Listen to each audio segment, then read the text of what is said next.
In today's video, I'm going to teach you how to cancel or delete your Cloudways account, a process that should take you no more than 5 minutes.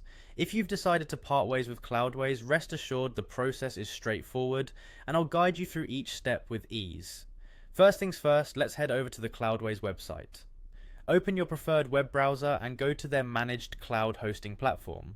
Once the page loads, you'll see the familiar Cloudways interface marking the beginning of this journey. Next up, you'll need to log into your account. Click on the login button, typically located at the top right corner of the page. You'll be directed to the login screen where it's time to enter your credentials. Do make sure you type in the correct email and password associated with your Cloudways account. Once you've successfully logged in, you'll find yourself on the Cloudways dashboard. This is your central hub on the platform where you manage your applications and servers. From here, look for your profile icon. This is usually positioned at the upper corner of the dashboard, bearing your name or an avatar. Clicking on your profile icon will present you with a drop-down menu. From this menu, select the My Account option. This is the section where all your personal information, billing details, and account settings are stored. It's a key area, particularly for those looking to make significant changes to their account status.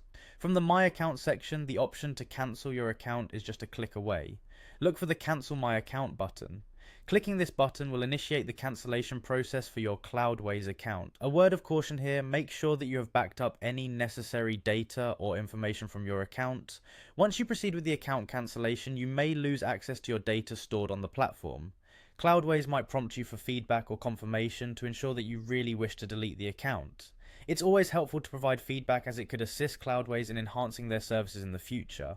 Once you've confirmed your decision, the account cancellation will be processed and completed. And there you have it, you've now successfully navigated through the steps to cancel or delete your Cloudways account. Whether you're moving on to a different hosting platform or simply no longer in need of their services, this guide sets you on the right path. Remember to double check everything before finalizing to prevent any unintended data loss. Thanks for following along, and I hope to see you in our next tutorial. Until then, take care.